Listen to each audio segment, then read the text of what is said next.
Boa noite, gente. Estamos iniciando mais um episódio do projeto O Filme da Sua Vida. Eu sou Erivelto Reis e hoje vou conversar com uma querida amiga, colega de trabalho, professora da Faculdade de Educação da UFRJ, Anabelle Loivos Considera, né? Poeta, escritora, ficcionista, pesquisadora, olha, muita coisa em relação ao trabalho, à leitura, à literatura.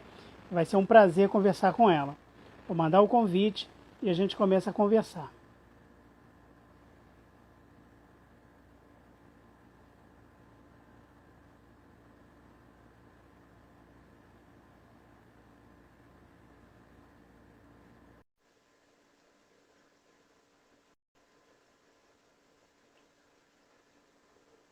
A gente já está aqui.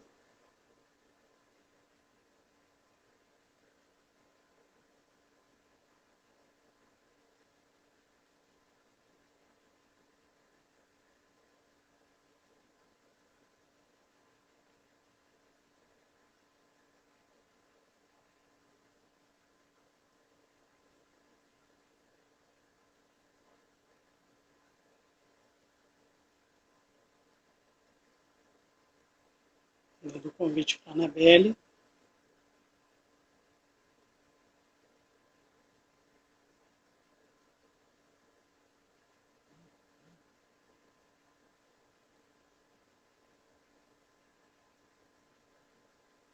Guardando a conexão. Aproveitando para agradecer as pessoas que estão participando, que têm participado do projeto. Probleminha na conexão, vou tornar a enviar o convite.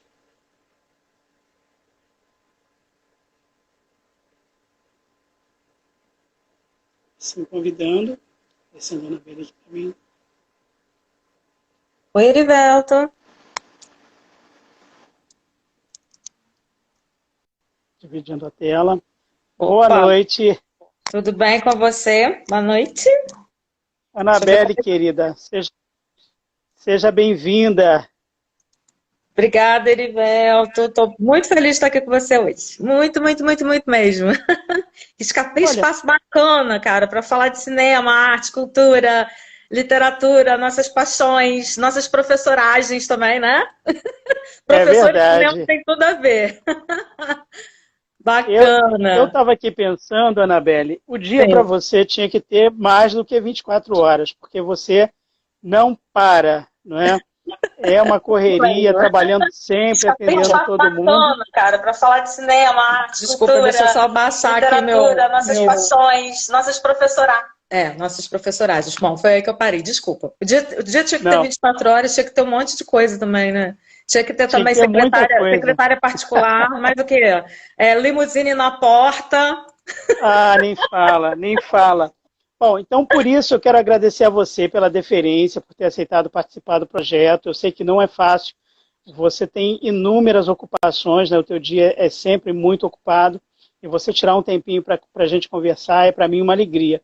Eu que já acompanhava você através de seus projetos, daqui a pouquinho a gente vai falar sobre eles, e tive a felicidade, né, de me tornar teu colega, de ter você na minha banca, né, da minha prova, no meu processo seletivo, e de uma gentileza, de uma simpatia, de uma generosidade. Então eu só tenho a agradecer, dizer que eu sou admirador do seu trabalho, né, e abrir espaço, então, para a pergunta inicial do projeto. Anabelle Loivos Considera, como é o filme da sua vida? Caramba, vou ter que revelar agora no início? Não, como boa cinéfila, eu não vou fazer isso. Eu vou fazer isso aos poucos. Eu vou torturar os nossos amigos que estão nos assistindo com aquele suspense meio no ar, né? Meio Hitchcockiano, né? Vamos fazer isso aos poucos. Esse óculos está me atrapalhando porque eu estou ficando ansiosa para falar com vocês. É o seguinte... eu costumo fazer uma brincadeira que, com os meus alunos, em casa também, eu falo isso para minha filha, que quando eu me aposentar eu quero voltar para fazer uma segunda faculdade, e essa faculdade vai ser cinema. Quero voltar atrás, porque, assim, fazer tudo que no tempo de adolescente eu não tive acesso, não tive como fazer, quer dizer, eu sempre quis fazer letras, né? Era uma perseguição, digamos assim, de objetivo desde cedo. Era uma faculdade de formação de professores que ficava relativamente perto de onde eu morava, porque eu morava no interior do estado. Então, fui fazer letras com muito gosto. Me encontrei com cinema dentro das aulas de metodologia de língua portuguesa, naquele tempo, hein? 30 anos, quase 25, 30 anos atrás. Então, quer dizer, ali eu tive a certeza de que eu, em algum momento, ainda ia me encontrar com o cinema, de alguma forma. E eu estou fazendo isso, né? Nesse semestre, mais especificamente. O filme que eu escolhi, e que é o filme que o Erivelto está querendo tanto que eu diga aí para vocês, nesse suspense hitchcockiano, é um filme que eu estou trabalhando com os meus alunos de didática 2. A gente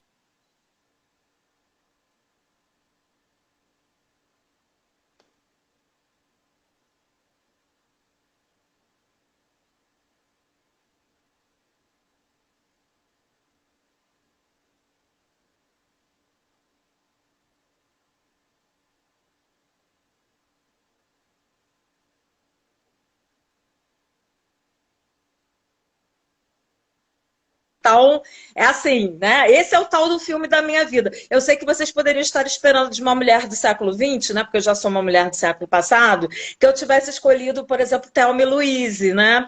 Ou se eu fosse uma mulher do século XIX, que eu tivesse escolhido, sei lá, um romance açucarado de uma heroína daquelas bem pálidas e virgens. Mas não, gente. Apesar de não ser uma leitora, quanto mais de ficção científica, no cinema, o AI, que é um filme de 2001, né, me chamou muita atenção, exatamente pelas referências e pelas parecenças, né, por me chamar de volta a um mundo sombrio, né, de certa forma sombrio, né, porque expõe os medos, as fraturas, né, de um século, que é o mundo dos contos de fada. Né? Na verdade, aí é um conto de fada, né, pós-moderno, né, é um conto de fadas futurista, que traz para a gente uma série de questões, e talvez a maior delas, né, a espinha dorsal, que é também a espinha dorsal de Pinóquio, é a questão: o que é ser humano? Quais são os limites do humano? Né? Por que tem tanto Pinóquio por aí querendo ser humano? E por que tem tanto humano querendo se desumanizar? Eu acho que o AI é extremamente atual, né, nesse sentido. Né? Faz a gente pensar sobre as condições, sobre as fraturas e as contradições do ser humano. Então, este é o filme da minha vida. Eu espero não tê-los decepcionado, tá? Mas é bacanérrimo. Quem não viu ainda... Tem uma geração que nunca ouviu falar, né, Erivelto? Porque é um filme, é um filme dos anos 2000, na verdade. É um filme de 20 anos atrás, né? E é um filme... apocalíptico, além de apocalíptico, é profético, porque a gente tem lá, né, vou dar um spoilerzinho pequeno, né, isso não vai tirar o gosto né, de ninguém por ver o filme, mas tem lá uma cena, por exemplo, das Torres Gêmeas destruídas antes mesmo que isso tivesse acontecido. Isso só acontece alguns anos depois. Não é mesmo? Então tem uma Manhattan, né, dentro de AI, de inteligência artificial, que é uma Manhattan já idealizada na ruína, né? No fim dos tempos, no fim do humano e no início de uma era em que é possível comprar o amor de uma criança exclusivamente para si. É o que o casal protagonista, né, do filme faz com o robozinho David. Né? Mas, enfim, a gente depois vai conversando um pouco mais sobre isso, né, durante a nossa conversa, né? O enredo, os desenredos, mas aí tá a escolha. O filme é AI, que é baseado num super conto, né? Um conto muito bacana de ficção científica da década de 40, né? Chamado Super Brinquedos Duram o Verão Inteiro. Então, quer dizer, é uma referência atrás da outra. Uma referência a Pinóquio do século XIX, a um livro de ficção científica já dentro do século XX, né, mas um pouco mais adiantado, e também é um roteiro original de Stanley Kubrick, né, que o próprio Kubrick não conseguiu filmar, um roteiro da década de 70, porque, segundo ele, né, as entrevistas que ele deu à época, naquele momento não havia condições digamos, materiais cinematográficas, técnicas cinematográficas, não havia condições para filmar o que ele queria do jeito que ele queria, né? Futurista do jeito que ele queria. Então, de certa forma, ele deixou esse projeto para o herdeiro dele, que é o nosso bom e velho amigo Spielberg, né? E o Spielberg, vocês sabem, né? Deu aí um toque todo Spielbergiano ao filme, né? Quem não viu vai ver e vai perceber, percebe-se mesmo, inclusive visualmente, há marcas visuais, táteis, né? Até onde é roteiro do Kubrick e a partir de que momento passa a ser roteiro exclusivamente do Spielberg. Mas não vamos contar tudo para eles, né, Erivelto? Vamos conversar um pouco sobre cinema, né? A gente vai conversando. Vou botar os óculos de novo, senão não enxergo o que eu estou falando com vocês. Vamos lá.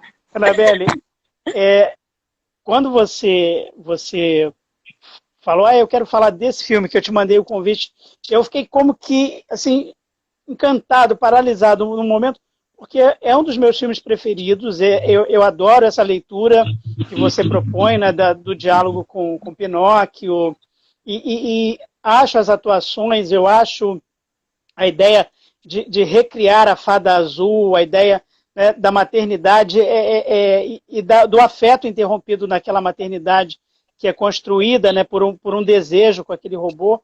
Eu acho que são questões muito, muito palpitantes.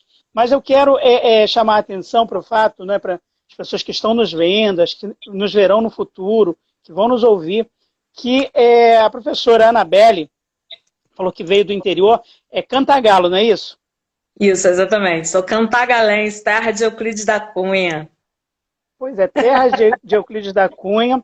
E você é verbete num livro lá da sua cidade, não é verdade? Eita, que é isso? Tem muito tempo já.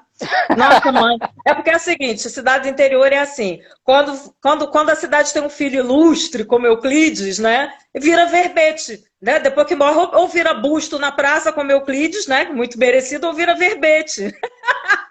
É a única coisa que a gente vira, lembrança, memória.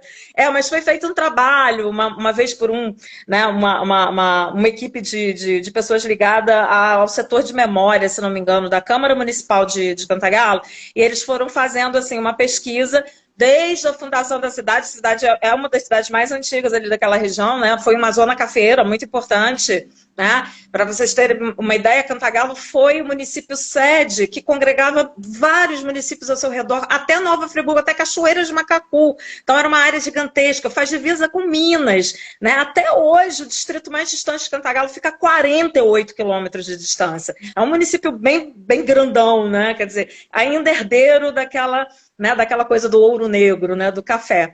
E aí essa comissão de pessoas começou a escarafunchar mesmo, a memória foi trazendo, fazendo verbete desde o século XVIII, né, início da fundação da cidade, até os dias atuais, entre aspas, mas essa pesquisa já tem uns 20 anos, mais ou menos, e eu estava lá. Incrível isso. Como é que você achou isso, Erivelto? Olha, você está me stalkeando, hein? Não quero. Nós somos amigos. Pergunta para mim. Você não queira saber o quanto eu stalkeei para poder fazer algumas colocações aqui, porque para as pessoas que estão nos assistindo, é assim, tem uma pré-pauta e aí a gente manda e a pessoa fica à vontade para responder, enfim. Mas, assim, os convidados e convidadas até aqui são muito modestos, muito modestas. E aí eu perguntei para a Anabelle, como é que eu posso colocar a legenda do seu nome, Anabelle? Professora. Eu adoro, gente. Eu fiquei super feliz, porque eu acho que uma das coisas mais lindas que uma pessoa pode ser é professora. Ou professor, naturalmente. Mas fui procurar.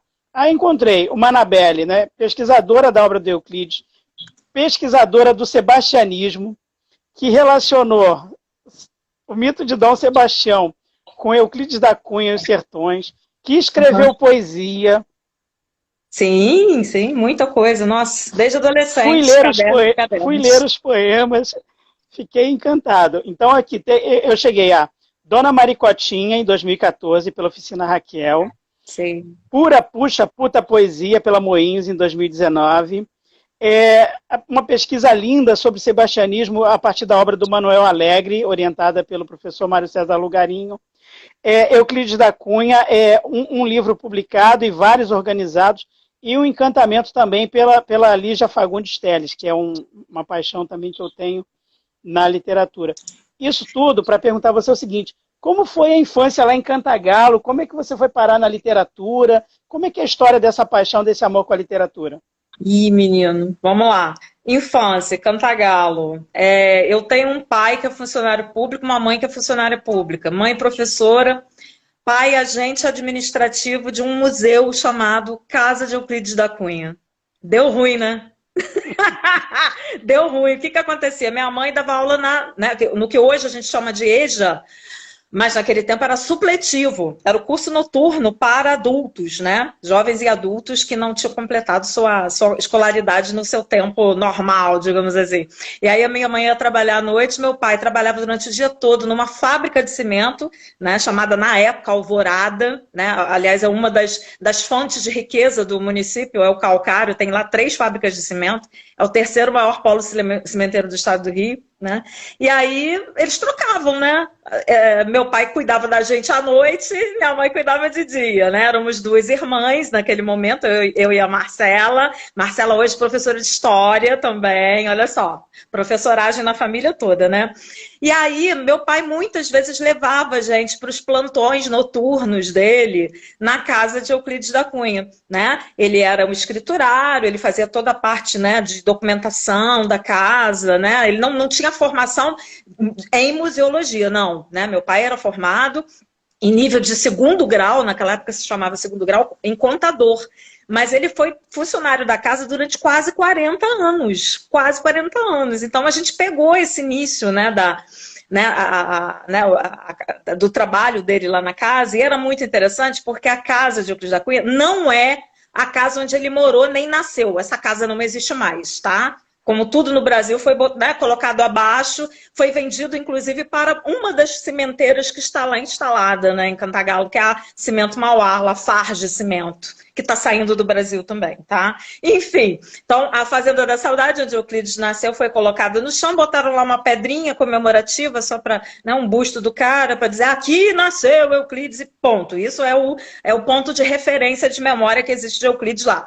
E na década de 50, finalzinho da década de 50, uma professora, olha só, chamada Amélia Tomás, resolveu começar a juntar doação de livros e fez uma petição junto ao governo do estado na época, né, o interventor do estado, que era um marechal, imaginem, já existiu essa figura, Marechal Paulo Torres, que era cantagalense. Então, junto a ele, ela fez uma carta, uma petição para se abrir um museu em homenagem a Euclides da Cunha. E ela foi a primeira diretora do museu. Meu pai entrou como funcionário, né, por concurso público na década de 60, final da década de 60. E aí a gente ia com ele, né? Eu sou de 73, né? Então, em muitos dos plantões noturnos, eu e a Marcela íamos. E tem uma coisa muito interessante. O museu, ele abriga o encéfalo do Euclides, né? Assim que o Euclides morreu, assassinado, né? Lá pelo Dilermando, aquela coisa, daquela história toda que vocês sabem. O Afrânio Peixoto Feio, né, o legista do caso, retirou o cérebro do Euclides para estudo das crianças. E aí esse encéfalo foi parar primeiro no Museu Nacional da UFRJ e depois a família do Euclides sugeriu que ele fosse doado ao Museu Casa de Euclides da Cunha em Cantagalo. Então ele está lá desde a década de 80, ele foi trasladado aos 30º de Ataíde, imaginem vocês, aos 30º, já com 125 anos na época, né, pegando um ônibus da 1001, indo para Cantagalo, com o encéfalo de Euclides no colo. E houve uma parada cívica, a cidade parou para receber esse encéfalo. Esse encéfalo passou em procissão na frente da casa dessa professora, Amélia Tomás, que foi a primeira diretora do museu. Eu estava lá, eu tinha, sei lá, 8, 9, 10 anos, alguma coisa assim. Então as minhas memórias literárias, né, datam desde muito cedo, né, essa mistura entre, né, aspectos da cultura de Cantagalo, né, meu pai, servidor público, servidor do museu. Então, quer dizer, a literatura sempre esteve muito presente. E detalhe, eu sou a leitora número 177 17, com carteirinha e tudo, da Biblioteca Pública Municipal de Cantagalo, que se chama Cássio Ferreira Dias. Eu tenho a carteirinha até hoje. E eu levei a minha filha para fazer uma carteirinha também para ela, lá na Biblioteca de Cantagalo. Ela também é sócia.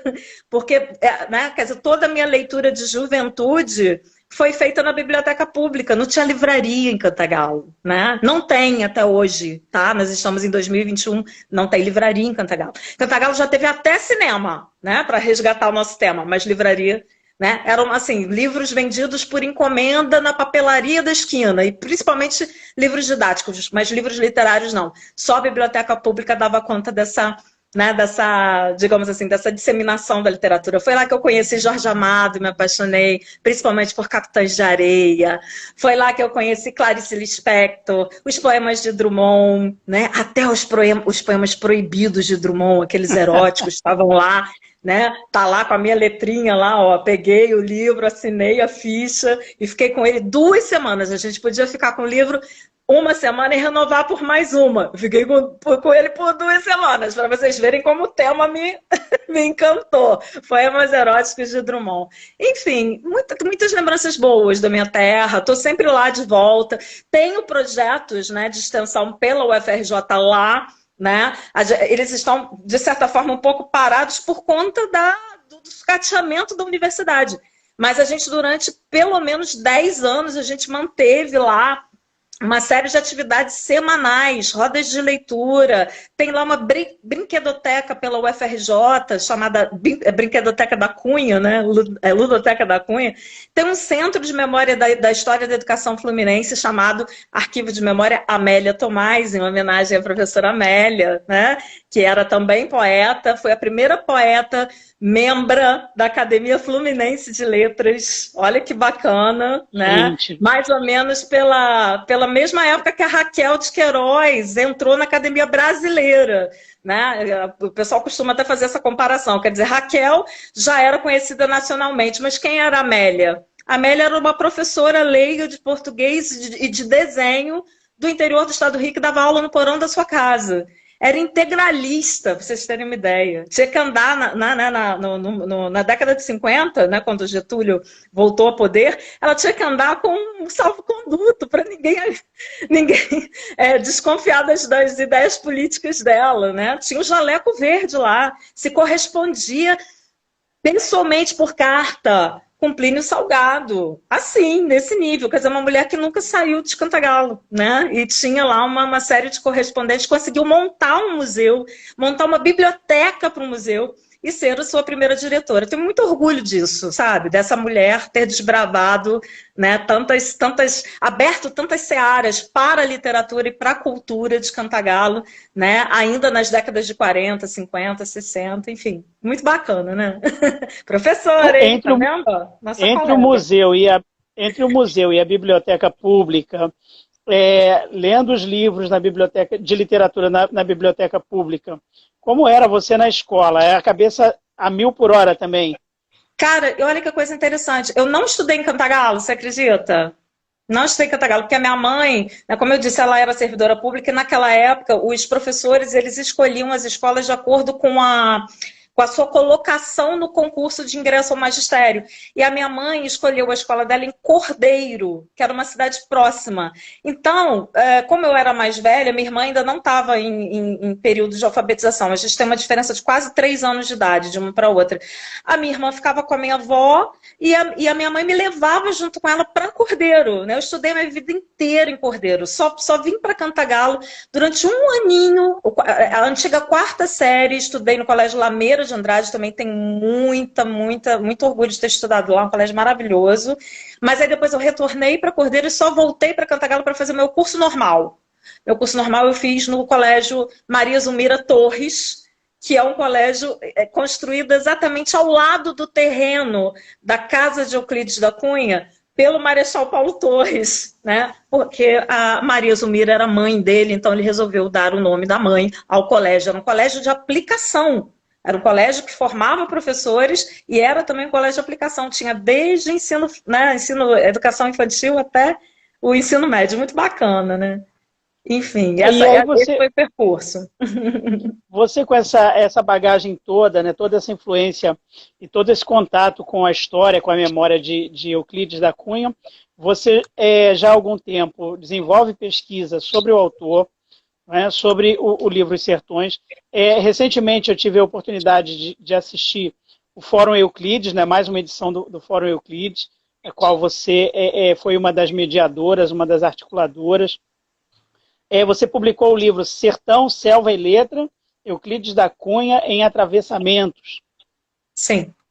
Mas foi também dialogar com Dom Sebastião. Essa foi a primeira pesquisa, na verdade. Sabe, Erivelto, quando a gente vem, né, lá do interior, acaba de fazer faculdade, eram lá idos de 1994, imagina, 94. E aí você se apaixona pela cultura lusitana, até porque você tem raízes, né? Meu primeiro sobrenome é Loivos. Loivos é uma família, né? Quer dizer, oriunda do sul de Portugal, né? Uma família de lavradores, agricultores, gente muito pobre.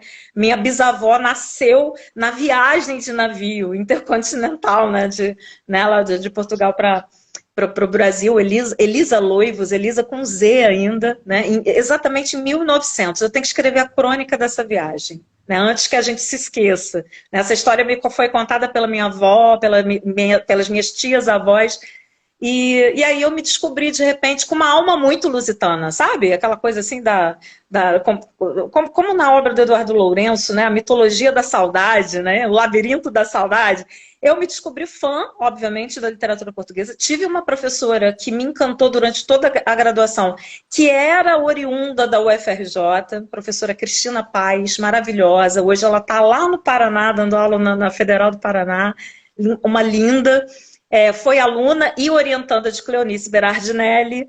Imagine, né? Eu, uma menina do interior, conhecendo os escritos de Cleonice Berardinelli numa faculdade do interior, privada, mas pelas mãos da Cristina, que foi aluna e era orientanda da Cleonice. Então, quer dizer, claro que a paixão, né, estourou, assim, foi uma paixão adolescente. Tudo que vinha de Portugal, tudo que designava Portugal, a prosódia, a história, a memória, tudo aquilo me chamava muita atenção. E aí eu fui para o mestrado na UF, achando que eu ia estudar o sebastianismo na obra de Fernando Pessoa. Né? Quer dizer, já tinha tomado contato, de certa forma, com a obra, com o sebastianismo antes, no Euclides, porque há uma citação, né? O Euclides chegou a recolher em cadernos largados a esmo, né, durante o calor da guerra, né, de Canudos, pequenas trovas sebastianistas, que ele chamava de sebastianistas, e também teria identificado nas próprias prédicas de Antônio Conselheiro uma certa motivação messiânica, né? Claro que isso hoje é muito contestável, há outras hipóteses, o mundo beato não era necessariamente colado ao sebastianismo europeu, mas o Euclides assim interpretou. E eu, como leitora incipiente naquele momento, embarquei na tese dele. E cheguei na UF em 96 para 97, querendo estudar o sebastianismo de Fernando Pessoa. Meu orientador já falou assim, ó, nada disso, acaba com isso. Fernando Pessoa não precisa de você, ele já tem Cleonice Berardinelli.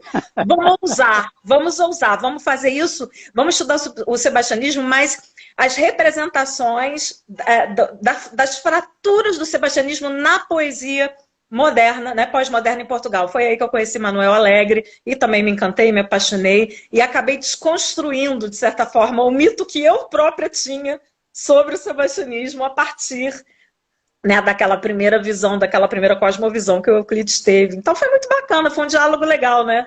De Euclides e Conselheiro, do mundo beato, né, para o sebastianismo, para os movimentos messiânicos, para a literatura que de alguma forma ainda tematiza, né, esse quinto império português que nunca acontece, né? Esse monarca que nunca volta, esse monarca que desaparece no dia 4 de agosto. As pessoas tinham até medo de dizer que ele tinha morrido, né? O verbo usado era desapareceu o Dom Sebastião, dia 4 de agosto de enfim.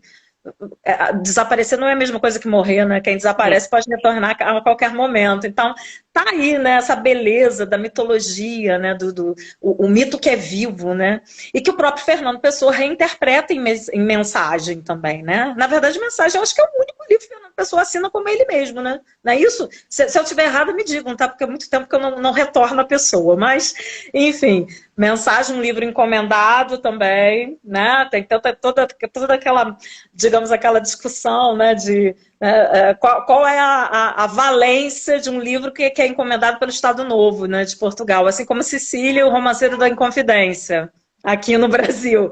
Mas olha, são duas grandes obras, não deixem de ler, tá? Mesmo encomendados, a gente precisa passar por eles, né, para conhecer um pouco da história da cultura, tanto lusitana quanto brasileira. É isso. E aí você faz o mestrado na UF em portuguesa e o doutorado, aí você já muda para comparada. Foi comparada, mas eu continuei... Mas permanece na UF.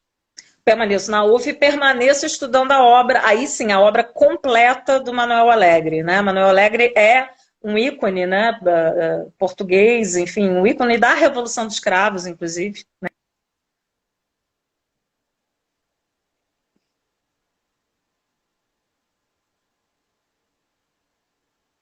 Travou para mim aqui, Anabelle.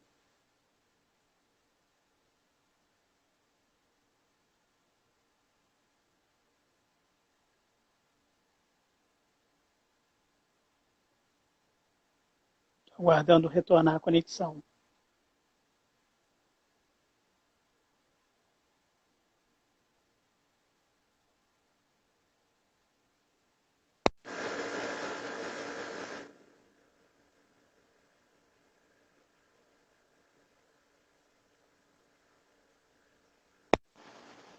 Oi, querido, Caiu, voltou.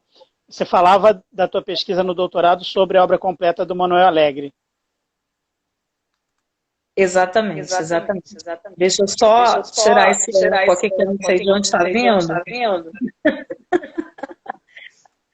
Gente, não sei de onde está vindo esse eco. Eu estou me ouvindo, você está ouvindo? Para mim está normal aqui. Está normal? Tá. Curioso, porque tem um eco aqui que eu não estou conseguindo fechar. O pessoal que está assistindo está ouvindo eco? Para mim aqui pessoal tá ouvindo? aparece. Porque comentem, por favor. Eu comento, eu comento e me ouço. Tá chato. Você abaixou o volume aí do teu retorno? Abaixei. O monitor tá sem volume nenhum, mas enfim. Será que se a gente tentar entrar de novo, ou sair, tentar entrar de novo, não sei nem como é que sai isso aqui, Erivelto. Eu acho que pode ser isso. Vou fechar aqui. Aí vou salvar essa parcial e a gente começa a partir do ponto que a gente estava. Está com eco, né? O professor Flávio está comentando. Vamos fechar essa e a gente abre outra. Perfeito. E aí a gente vai do ponto que paramos. Valeu. Fechando aqui. Valeu.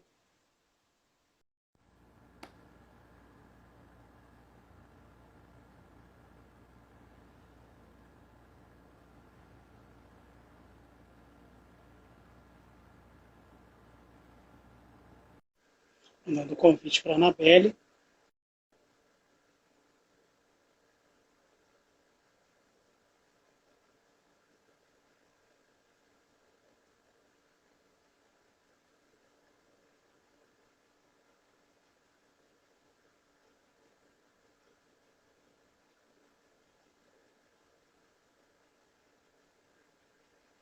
Guardando aqui a conexão. Entrar ao vivo com a Anabelle.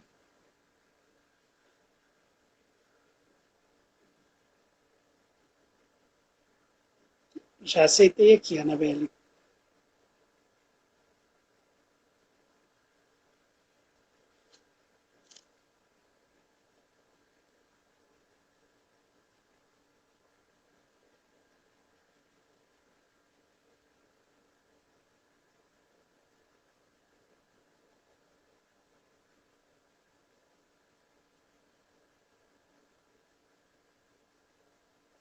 Convidar.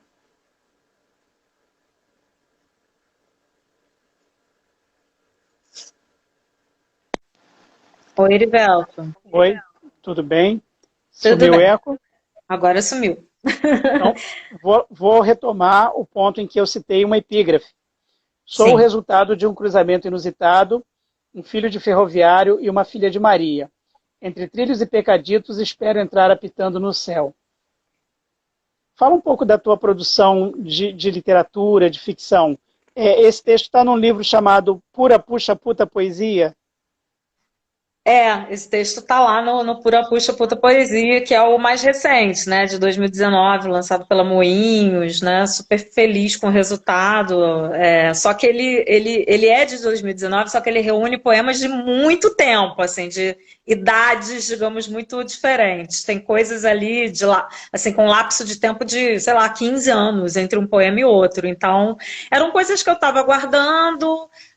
Eu acho que quer dizer, é um livro muito confessional, assim, não no sentido religioso, no sentido mesmo metafórico, né? São confissões de mulheridades, né? São memórias de uma mulher que antes de ser mãe foi professora, que antes de ser professora foi estudante, mas que também foi esposa, também foi amante, enfim, tem ali uma série de situações que, né, de alguma forma tangenciam essa feminilidade, esse mulherio, né, esse estar no mundo como mulher. Então, são poemas que eu fiquei guardando porque achava que não vou publicar isso, para quê? Né, vou mexer com isso, vou botar a mão no vespeiro, não. Mas a literatura é um vespeiro, né? Então, a minha grande amiga, também professora da UFRJ, Nélia Pietrani, disse, vai, que isso? Você já não tem mais 18 anos e não precisa mais ter pruridos com relação a determinados assuntos que eram considerados tabus até para a nossa geração, né? Nossa geração, eu estou falando aí, mulheres de 50, quase 50 e poucos anos. Então, foi uma elaboração bacana. Antes do Pura Puxa Puta Poesia, teve o Maricotinha, que é mais memorial. Na verdade, eu recriei uma personagem que é uma tia-avó minha, né? Uma daquelas tias-avós típicas, mulheres do interior, né? Filha de lavradores, que se formou professora com 50 anos, que era o grande sonho dela, foi costureira a vida inteira, ela se chamava Maria José Loivos, né? Bem portuguesa, e era a filha mais velha da família, né? Dessa minha bisavó que nasceu em Alto Mar, e a Dedé, como a gente carinhosamente a chamava, ela fez os vestidos de noiva de toda a família, das irmãs, das sobrinhas, da alta sociedade cantagalense, né? Tanto que ela era um mulherão de 1,78 m, no final da vida acabou encurvadinha, né? Com um problema seríssimo de coluna, de tanto pedalar na máquina. 50 anos de atividade, né, de trabalho, né, fazendo vestido de noiva, e ela mesma nunca se casou, né? Então ela era uma personagem completa. Eu precisava escrever sobre Maricotinha, né? Eu só dei a ela um codinome, né, para protegê-la, né, da maledicência, digamos assim. Mas lá no Maricotinha estão as memórias, o sabonete Febo, o pacotinho de biscoito de maisena, o gato preto que ela tinha em casa, que todo mundo achava que trazia mau agouro, por isso que ela não tinha se casado, coisas desse tipo, entendeu? Enfim, ela só não fez os vestidos de noiva das sobrinhas netas, não deu tempo. Mas ela me viu vestida de noiva, por exemplo. Né? Fiz questão de levar para ela o álbum de casamento, assim. Era uma pessoa extraordinária, que se lembrava, ligava pra gente, assim, né? De vez em quando eu recebia um telefonema dela: parabéns, hoje é o dia que você se crismou. Enfim, nem eu mais me lembrava que eu tinha sido crismada uma vez na minha vida, entendeu? Mas ela se lembrava do dia que eu tinha me crismado, quem era minha madrinha, etc e tal, e me ligava gentilmente para dar parabéns. Eu queria ter 1/3 da gentileza da Dedé. Você acha que eu sou gentil? Eu sou gentil nada, eu sou pérfida. Ela que era uma pessoa gentil, muito gentil. Ela era guardiã da memória da família. E é até em homenagem a ela que eu quero escrever essa crônica da viagem de navio da minha bisavó. Porque a viagem, ela me contou isso, me contou oralmente. Eu acho que ela esperava que alguém escrevesse essa história. Ainda vou escrever. Eu li o teu livro, o Puxa Puta Poesia. Tem um para o aniversário de 69 anos, que é fantástico, assim, que é uma prosa poema, mas eu achei tão rascante, tão forte, tão impactante. Eu fiquei encantado. Ele é um poema longo, eu não selecionei, mas eu selecionei soneto antigo. Eu nem sei se você preparou algum poema ou algum texto para dizer para a gente, não? Não preparei, Heriberto. Não preparei. Eu deixei mesmo que é para a gente fluir o papo. Se você quiser dar algum pitaco aí, fica à vontade. A gente conversa a partir das suas escolhas. Eu posso ler soneto antigo? Você me autoriza? À vontade. Então vamos lá. Soneto antigo.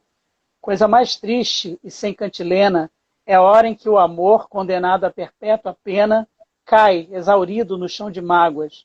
Dos verbos não ditos, das parcimônias vencidas, pouco resta, quase nada. O jogo americano para os cafés que não haverá mais, a fronha macia que não mais cobrirá um dos travesseiros, a coleção de fotos felizes, repletas de cenas felizes, com gente feliz ao redor. Quando é mesmo que o amor acaba? Aquele átimo em que a barriga cresce, os peitos caem, as crianças gritam ou as juras fenecem. Não saberemos nunca, jamais, porque o amor é ardiloso e no silêncio tosco de sua retirada nos deixa mansos para aguentarmos o tranco. É um poema bem impactante, hein? Soneto antigo. Sobre esse soneto? Então, esse soneto é um soneto da separação, né? É um novo soneto da separação, né? Citando aqui textualmente Vinícius de Moraes. É a tentativa de tradução de um momento que é um momento bastante complicado, bastante complexo, né? Não é apenas a separação dos corpos, mas é a separação das trilhas de vida, né? Das experiências vividas em conjunto, é a separação, inclusive, de um terceiro corpo, que é o corpo da filha, né? A filha que nasce desse casamento. Então, quer dizer, são questões muito contemporâneas, questões que falam muito diretamente às questões femininas, né? A gente não se casa mais sob juras de amor, né? Ainda há quem as faça, mas pelo menos eu sabia que casamento era algo a ser cultivado, né? E quando não se cultiva, ele acaba, ele pode acabar, né? Que seja eterno enquanto dure lá, Vinícius, lindo, beleza. Mas esse enquanto dure, dura mesmo, né? É duro. Né? É o dia a dia, são as contradições, são os fossos, né? Tem um lapso entre o discurso e a prática, tem uma série de situações que a gente vai acumulando, né? Como experiências vividas ou não verbalizadas, mas todas elas vividas, e depois essas experiências, uma vez que verbalizadas em forma de poética, de poesia, elas se tornam experiências vívidas. Né? Entre o vivido e o vívido literário, eu acho que está aí, é esse entrelugar. Né? Os poemas de pura poesia estão nessa clave, de uma vivência possível de uma mulheridade na passagem do século XXI. Né? Quer dizer, tem poemas aí que são bem da época do AI, da inteligência artificial. Naquele momento eu era uma jovem professora, em 2001, eu era uma jovem professora do ensino médio e estava pegando a minha primeira turma na faculdade, porque eu tinha acabado de me formar praticamente, e aí fui convidada para trabalhar exatamente com prática de ensino na faculdade em que eu me formei. Estava ajudando a minha professora, que era titular, né, já de 30 anos já na faculdade, a reformular os currículos, né, de prática de ensino lá atrás. Né? Então, eu tive o prazer de participar desse momento. Mas também estava na sala de aula, né, da educação básica. Aí eu me lembro que alguns anos depois, por exemplo, né, esse poema que você acaba de ler é mais recente, tem aí cerca de 6 ou 7 anos. Mas eu me lembro que alguns anos depois, por exemplo, eu tinha acabado de sair da minha sala de aula, uma sala de aula de um terceiro ano, né, do colégio, que é o colégio anexo à faculdade em que eu estudei, e fui almoçar. E aí a televisão ligada e todo mundo assim, estupefacto, com um avião trombando, né, com uma das torres gêmeas. Aí daqui a pouquinho, 10 minutos, 20 minutos depois, outro avião tromba com a outra torre.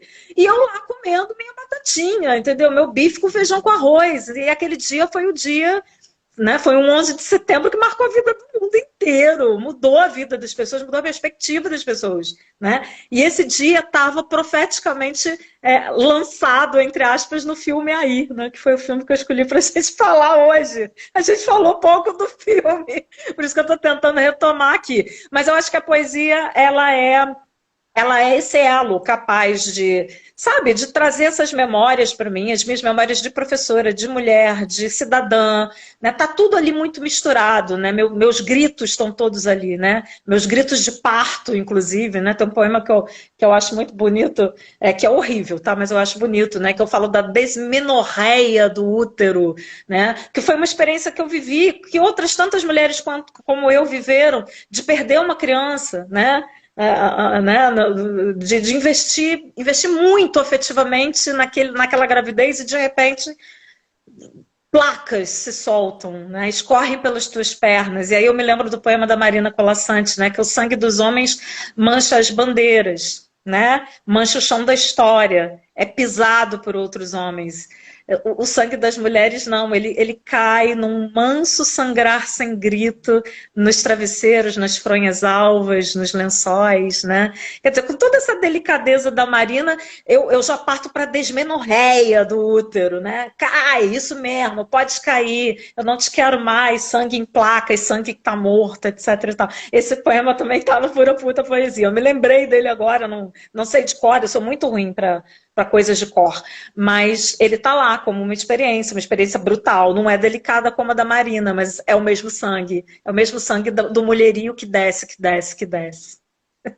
Antônio Jardim, que prefaciou o livro, ele compara a tua poesia, a tua poética, com a poética de Gilca Machado, Flor Bela Espanca, Cora Coralina, Adélia Prado. Você está falando dessas feminilidades que são bem representadas por essas autoras, por essas poetas. E eu sei que você tem também um carinho muito especial pela Cecília Meirelles, né? Sim, sim. Essas mulheres estão todas junto comigo, né? Elas estão aqui, ó, tudo fadinhas do bem e do mal, tá? Todas elas. Aliás, eu sou mais pelas fadinhas do mal do que das do bem, né? Atualmente. Atualmente eu sou totalmente bruxa, né? Com unha azul, inclusive, ó, unha pintada de azul. Enfim. E Cecília? Bom, vou te falar de Cecília. Cecília tem se tornado uma amiga, não mais somente a amiga poeta, mas a amiga professora. A gente tem descoberto, eu estou com um grupo de pesquisa maravilhoso, que é um grupo chamado Cecília Educadora. Cecília Educadora, há 2 anos, a gente começou exatamente quando começou a pandemia. A gente tem se reunido, ou semanalmente, ou quinzenalmente, para pensar as crônicas educacionais de Cecília.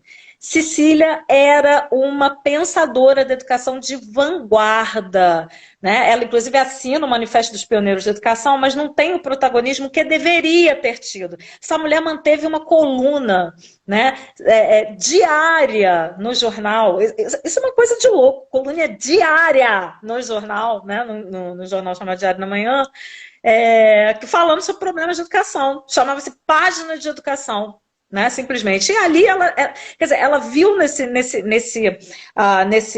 campo, né, nesse campo fluido e híbrido do jornalismo, uma forma de interferir e de dar pitaco nas políticas públicas nacionais.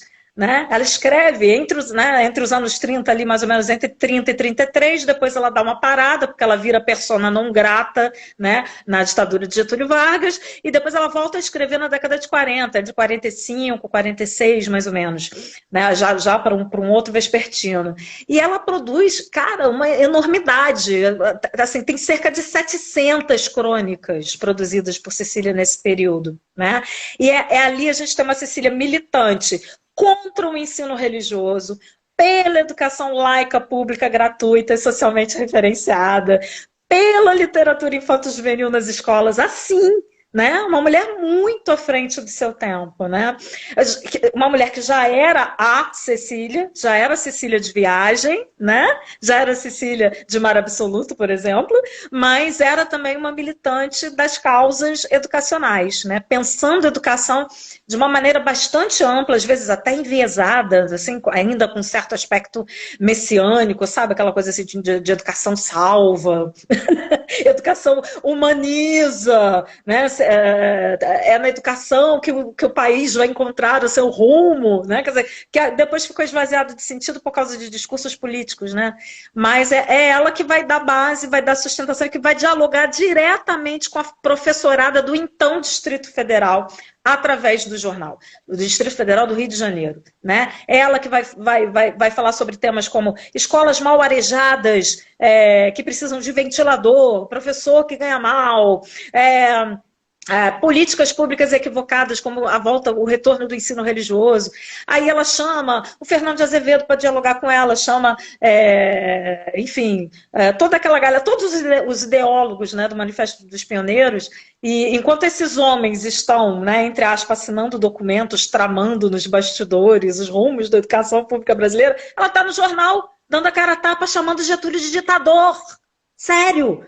Vários textos em que ela chama literalmente Getúlio de ditador. E com uma ironia, uma potência, sabe? Um sem medo de ser siciliano. É uma Sicília totalmente diferente daquela Sicília canônica que nos foi apresentada nos livros didáticos infantis. Ou mesmo a Sicília que nos foi apresentada naquela academia, digamos, mais tradicional, né? Uma Sicília que aparentemente não se envolvia com as questões do cotidiano. Mentira!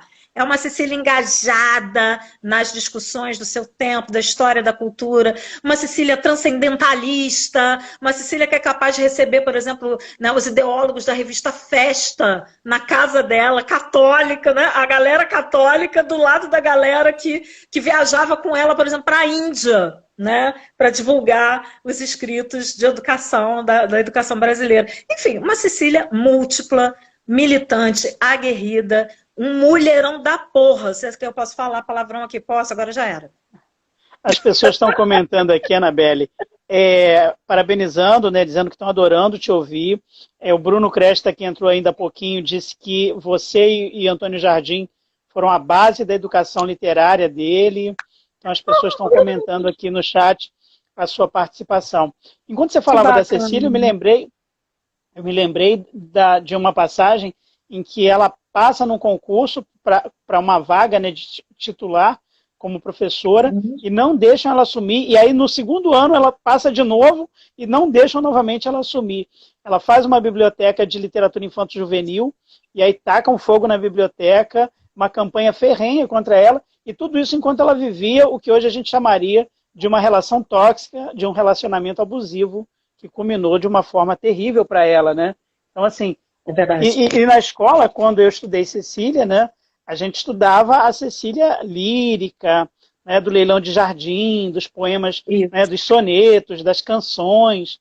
Realmente é um baita trabalho esse teu envolvimento com a Cecília, essa tua pesquisa. É um grupo de estudo que você tem, né? É um grupo de pesquisa e estudos. A gente tem, né, ele é muito plural, tem professores de educação básica, tem pesquisadores em nível de mestrado, de doutorado, tem alunos da graduação que são apaixonados por Cecília, que também estão acompanhando.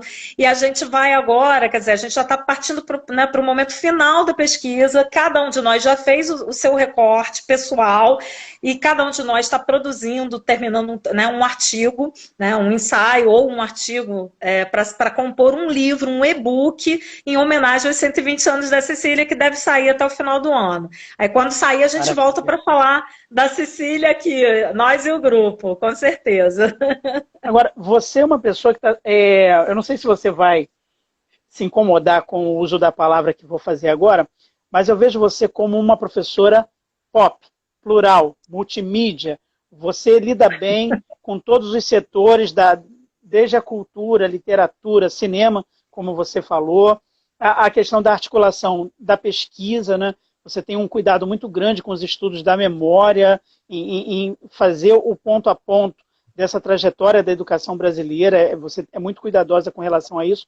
E aí você tem o Fórum Euclides, você tem um projeto maravilhoso chamado Os Pacová. Você tem um outro chamado Conversas com Quem Gosta de Ensinar. Isso. E assim, são sempre grupos muito grandes, né? Eu até comentei isso com você. Eu participava dos teus eventos, dos teus projetos, como ouvinte, né? Assistindo as tuas entrevistas, os teus projetos e as discussões que você travava nesses eventos. E assim, eu achava incrível como é que você dava conta de tudo isso. E ainda tem fôlego para e-book, para projetos, para 2022. Já tem um curso que você tá preparando, não é isso? Fala um pouquinho. Nós estamos, né, Erivelto? Nós. Eu já estou explorando Erivelto, gente. Mal ele chegou na universidade, ó, já está na roda. Vamos fazer um baita curso de literatura infantil e juvenil com viés antirracista. E vamos fazer também um curso sobre planejamento e produção de material didático. Já está tramitando para todas as licenciaturas em letras da UFRJ, para as 12 licenciaturas. É só gente maluca, né? Mas eu gosto de gente maluca, assim, a gente se junta, né? Esse plural incontido é o meu jeito de trabalhar. Né? Olha, vou contar para vocês, eu não deixo furo nesses negócios não, porque tem muita gente que abre várias frentes e deixa furos, né? O Erivelto acabou esquecendo de citar um outro projeto que é meu xodó, que é o Educação em Submissão, que surgiu exatamente na época da pandemia, né? Professoras insubmissas que se recusavam a aceitar o ensino remoto como uma realidade, né, improrrogável, etc. E tal. A gente começou discutindo o ensino remoto. E hoje a gente está, né? Nossa, depois de um ano e meio, né, a gente já fez uma série aí de 30, 40 encontros, virou um coletivo de ideias, de efervescência, né? A gente está indo, por exemplo, para o próximo encontro agora na segunda-feira, discutir intolerância religiosa na escola. Olha que bacana, né? Cada menina, menino, ou professor, ou professore, né? Professore do coletivo, sugere um tema e traz a sua banda para dentro do retângulo, a gente chama de retângulo de conversa, né? Exatamente para tentar unir universidade e escola básica, porque, meus caros, se a escola básica cai e ela está sendo desmontada aos poucos, a universidade cai junto. Né? Não adianta mais a gente da universidade ficar lá né, nos nossos escritórios de ar-condicionado, entre aspas, que a gente não tem, tá? Todo mundo acha que a gente tem, mas a gente não tem. Escritórios de ar-condicionado. Não adianta a gente ficar teorizando e não dar as mãos para a escola básica. O chão da escola é o nosso diálogo mais direto, é a nossa casa. A universidade, de certa forma, e a faculdade de educação, que é a unidade da qual eu faço parte, existe porque existe escola básica, porque a gente precisa formar professor de qualidade para essa escola básica que está resistindo, né, aos apelos privatistas, aos desmandos do MEC, das secretarias estaduais e municipais de educação, que estão virando antros, né, de neoconservadores, neopentecostais, escola sem partido, homeschooling.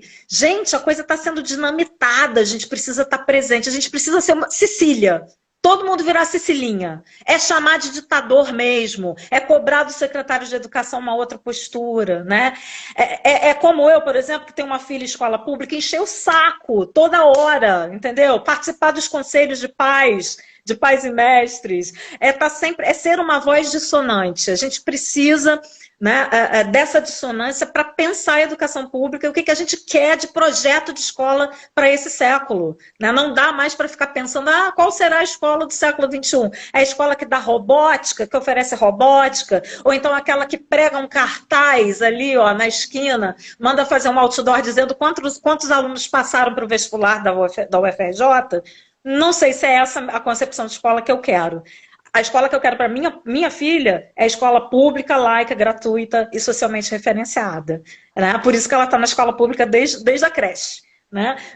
Ela é aluna na rede municipal de Niterói, de uma escola integral. Né? Hoje ela está na Nise Teixeira e provavelmente vai continuar a caminhada dela na escola pública. Porque nunca minha filha aprendeu tanto num espaço tão plural quanto é o espaço da escola pública. Né? Foi a decisão mais acertada que eu tomei na minha vida, mantê-la, né? Comprar a briga de mantê-la na escola pública. Isso para mim, é ponto de honra.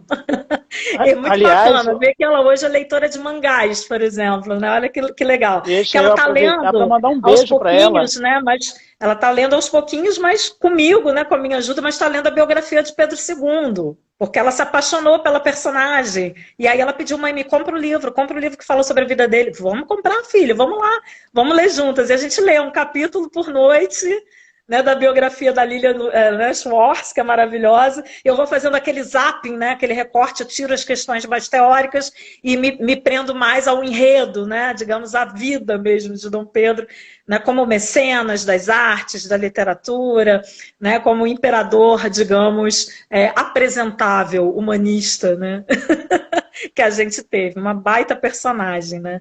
Então é isso, eu acho que, sabe, é legal, né, olhar para minha filha e ver que ela se transformou numa leitora. Isso para mim já é uma vitória da escola pública. Um barato, né, como esses professores fizeram a minha filha brotar, né, e verdejar de repente. Muito bacana ver. E é uma leitora que produz, que questiona, que interage com as obras. Aliás, um beijo aí, Aimee, para você.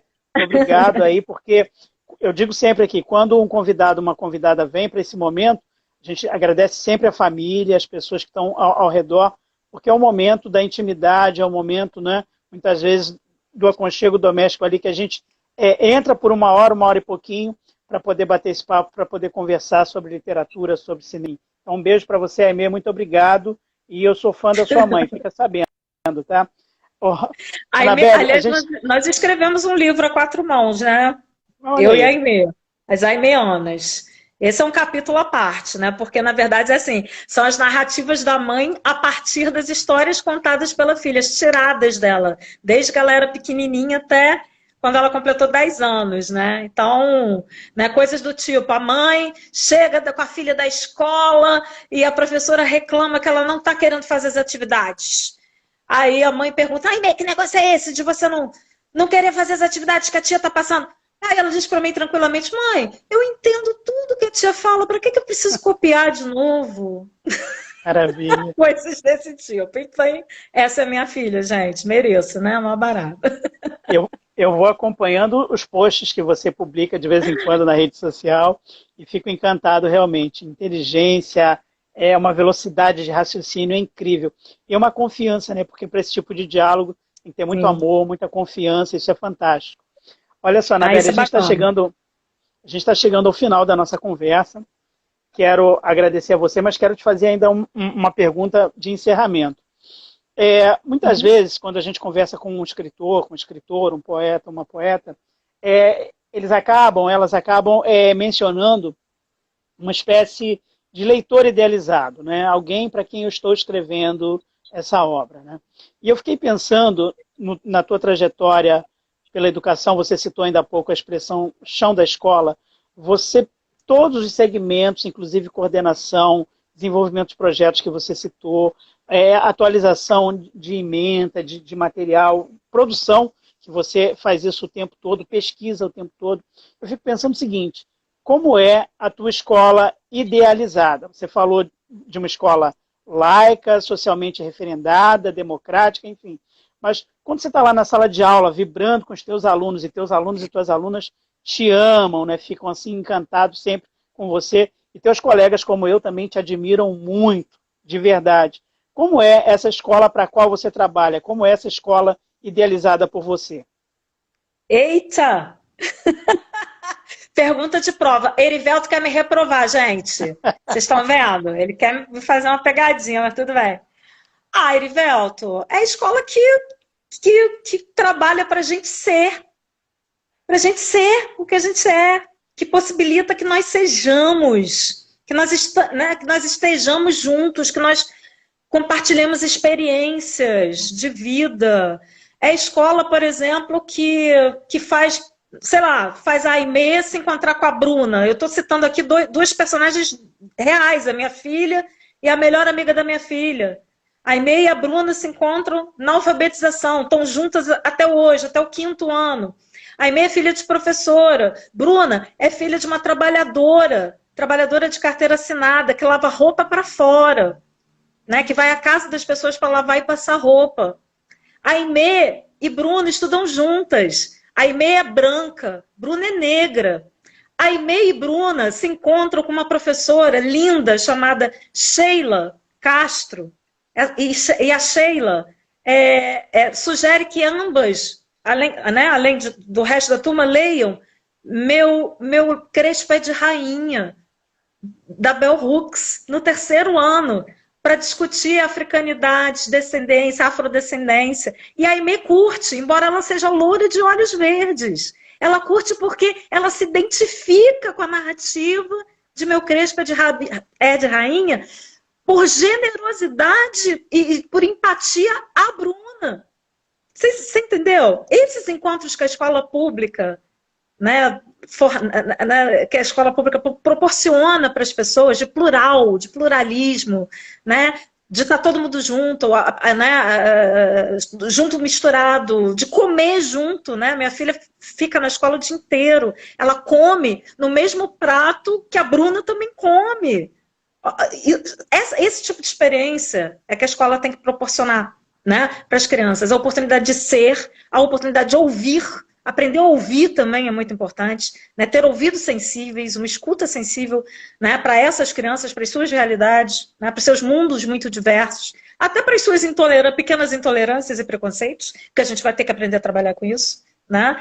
Então, é essa escola que eu penso ser a ideal, a escola que se abre para o imprevisto, para aquilo que não estava planejado, que se abre para além dos documentos oficiais e dos currículos que nos são impostos. É nessa escola que eu acredito, sabe? Eu não sei se ela existe ainda, mas a gente está em busca, está em busca. E a gente vê algumas experiências que chegam bem próximas, né? Desse pluralismo, dessa democracia, digamos, dessa autogestão democrática, socialmente referendada. É isso que a gente está perseguindo, né? E é por isso que a escola pública é tão perseguida, porque ela dá a essas meninas e a esses meninos e a eles todos a oportunidade de serem, de existirem. Eles já são, eles já existem. Eles não vão ser alguém que vai ter uma foto num outdoor um dia, não. Eles já são. São crianças que criam, que têm suas narrativas, que têm suas histórias e que precisam ser respeitadas por isso. E cultivadas, né? Para germinar, para florescer. Isso é muito bacana. Muito bacana. Lindo, Anabelle. Olha, agradecer muito a você por participar do projeto. Agradecer muito a você por manter esse ideal nos teus alunos, nos teus colegas, manter essa chama. Né? Você é essa pessoa que quando chega no espaço, com as tuas ideias, com as tuas atitudes, incendeia, motiva, sabe? Serve como realmente um parâmetro. E olha o quanto você produz o tempo todo, né? Hoje, desde cedo, a gente estava em reunião de departamento desde cedo, e o dia inteiro trabalhando e se falando, e você, essa hora da noite, com essa simpatia, com essa alegria, com essas questões tão pertinentes que você está trazendo. Então, quero muito agradecer a você, quero aproveitar a tua presença, porque o projeto ele é aberto para falar de arte, de literatura, de como a arte e a cultura, a partir do cinema, vão referenciar memória e afetividade das pessoas. Então, declarar aqui publicamente, mais uma vez, a minha admiração, o meu respeito, meu carinho por você, dizer a minha alegria de poder trabalhar junto, de poder trocar ideia com você. Isso é muito importante. E esse mês, a gente, muito especialmente, está trazendo muitos professores e professoras para falar um pouco do seu ponto de vista, das suas histórias também, para marcar muito, né, o mês de outubro como o mês do professor. A gente está se aproximando e esse teu depoimento foi fantástico. Na próxima sexta-feira, eu vou conversar com o professor e escritor Marvio Câmara. Ele vai falar do romance Escobar, vai falar da trajetória pessoal, né, das suas histórias também em cursinhos preparatórios, da educação básica, do ensino médio. Então, na próxima sexta-feira, às 20 horas. Agradeço muito a você. Mais uma vez, mando um beijo para a Aimee e abro espaço, então, para suas considerações finais. Ai, obrigada, Erivelto, me senti tão acolhida. Eu gosto desse bate-papo, sabe? Que parece muito bate-papo de sala de professor, né? Aquele que a gente senta assim junto, corrigindo prova, e vai conversando, e vai falando, enfim. Acho bem bacana. Cara, o que eu poderia dizer? Assim, para finalizar, eu acho que eu vou voltar ao início. A primeira cena de AI, inteligência artificial, é a cena de uma reunião de cientistas. Todos eles fazem parte de uma firma privada e eles estão discutindo a realização do mais novo projeto daquela firma, daquela empresa, que é a criação de um robô criança perfeito, de última geração, programado para amar apenas aquela mãe que, né, o adquirir. né? E aí uma das cientistas que, né, que tá ouvindo a apresentação do pai do projeto, digamos assim, que é um pai que perdeu o seu próprio filho na vida real, entre aspas, né? Quer dizer, que acabou, né, por conta de ter perdido o seu filho aos 8 anos de idade, pensa num projeto de um robô criança como uma forma também de sublimar, né, essa dor da perda. E aí uma cientista negra, uma mulher, uma das únicas mulheres que está naquela reunião de cientistas, todos brancos, alguns orientais, mas todos, sabe, aquela típica reunião de, né, clube do bolinha, homens brancos e heteros. E aí essa cientista mulher e negra pergunta assim para o criador, né, do projeto: mas professor, se o senhor cria um projeto de robô que é feito para amar incondicionalmente o seu dono, quem nos garante que ele também não tenha a capacidade, não desenvolva a capacidade de odiar? Ali está a grande chave metafórica de todo o filme, está toda a questão kubrickiana do filme, né? Quer dizer, é a partir dessa engrenagem do amor e do ódio, da linguagem do afeto e da linguagem do ódio, né, que o filme vai se desenrolando depois e vai, né, vai se firmando como uma espécie de paráfrase ao Pinóquio. O que é ser humano? O que é dar asas a essa ânsia, né, de humanizar-se e, ao mesmo tempo, na esteira dos dias, acabar se desumanizando por uma série de outras questões, né? Questões econômicas, sociais, psicológicas, etc. Não deixem de ver. É um filme raro, um filme delicado, apesar do Spielberg ter metido a colher dele lá na meia hora final do filme, né? Ter modificado um pouco o roteiro original do Kubrick, mas é Kubrick na essência, né? É o Kubrick do perguntar: o que sou, o que somos e o que queremos ser a partir de agora, humanidade? E aí, humanidade? É mais ou menos essa a pergunta do filme, né? Vale a pena a gente discutir e falar sobre isso a todo momento, nas nossas salas de aula, no nosso local de trabalho. E aí, humanidade? É mais ou menos essa pergunta que eu me faço para minha filha também quando a gente está lendo. Cadê a humanidade de Pedro II? Por que ele era um cara tão, né, tão próximo assim do povo, né, que chegou a ser amigo pessoal, por exemplo, de um rei de África, que morava na pequena África, no Rio de Janeiro. Ela fica impressionada: é mesmo, mãe? No momento em que os brancos repudiavam os negros, né, usavam os negros apenas como, né, animais praticamente, né, como escravos, etc. Dom Pedro se aproxima dos negros, né? E vai relativizando essa história, né? Quer dizer, não tem mocinho nem bandido, né? A gente precisa conversar sobre esses processos de humanização e de desumanização, né, em todos todos os setores da vida da gente. Estar aqui hoje foi muito bacana, né? Enfim, a gente acabou falando pouco sobre o filme em si, mas valeria até uma parte 2 para a gente falar dos aspectos técnicos, talvez, né? Dos planos, da iluminação, porque são geniais, né? O Kubrick escolheu a dedo cada plano, cada forma de filmagem, muito bacana. E dizer que o cinema, né, como eu disse no início, né, ainda vou voltar para fazer cinema, né? A UF que me espere. Tô doida para me aposentar para fazer cinema. Eu acho que o cinema é, ao lado da literatura, uma das poucas artes que, sabe quando vem, sabe, daquela pancada, né, que desestabiliza. E é uma arte, quer dizer, que né, é uma linguagem artística que contém muitas outras, né? A música, a trilha sonora está ali compondo isso de uma forma muito bacana. Aliás, você poderia fazer um especial, a trilha sonora da sua vida. Valeria um outro programa, a trilha sonora de sua vida, porque, quer dizer, a trilha sonora é fundamental, né, em alguns filmes. Para o Kubrick, então, é fundamental. Todos os filmes do Kubrick têm, né, uma trilha sonora especialíssima, né, que precisa estar ali e está muito bem encaixada no roteiro, né? A imagem, as imagens poéticas, o aí está todo calcado nas imagens marítimas, nas imagens de água, né? Água, fluidez, passagem de tempo, oceanos que congelam e descongelam. Isso tem tudo a ver com as metáforas, né, com as metáforas do filme, né? Então, é isso. Eu acho que, sabe, o cinema é esse espaço do híbrido, da zona híbrida, das imagens poéticas, do som poético, né? E também da literatura traduzida para... né, para a linguagem cinematográfica, né, que tem, de certa forma, para nós, professores, da educação básica principalmente, é uma forma muito profícua de aproximar os alunos da literatura, digamos, clássica, né, da literatura de fato, da literatura livresca, né, porque às vezes, através da adaptação de um grande clássico para o cinema, o menino vai entrar com mais facilidade, com mais intimidade nesse livro, né, no seu devido tempo, né? Quantas e quantas adaptações cinematográficas já não houve de Machado, né, da própria Guerra de Canudos, de Euclides, né? Enfim, eu acho que a gente precisa investir um pouco mais nesse consórcio entre literatura e outras artes na sala de aula. E o cinema é uma grande paixão e um grande investimento.